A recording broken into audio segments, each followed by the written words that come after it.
เบิ่งบ่าวไอ้น้อยเพิ่นซากโทรศัพท์อือเป็นจังได๋เข้าบ่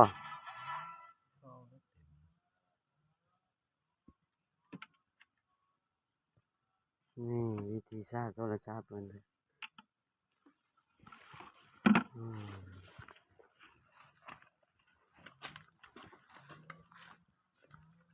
ปาโตปะมักฮุงนี่นะใช่โอ้มักฮุงบ่าวไอ้น้อยเบิ่งดินี่อ๋อโธ่มันเริ่มสุกแล้วหั่นเนาะน้ำสิกินอาเสียทีแต่บ่มีครูกินน้ำขาดครูกินน้ำแต่มักฮุงหลายๆโอ้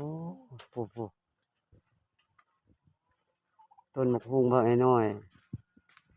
โอ้บักเพชรเพิ่นก็ผู้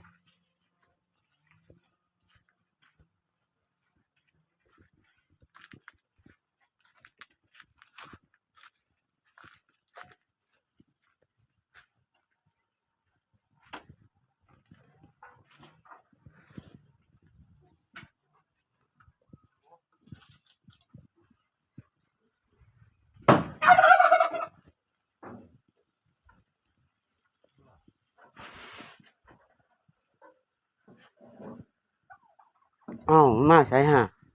อ้าวโอ้ น้อยบ่าวไอ้น้อยเพิ่นได้งูหะมัน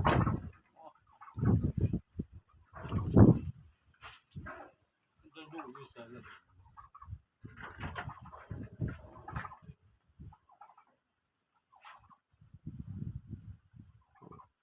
เพิ่นกำลังโทรศัพท์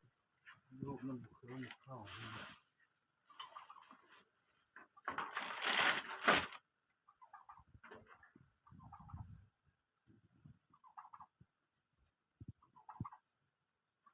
บ่าวไอ้น้อยเพิ่นกำลังหาสัญญาณเด้อนี่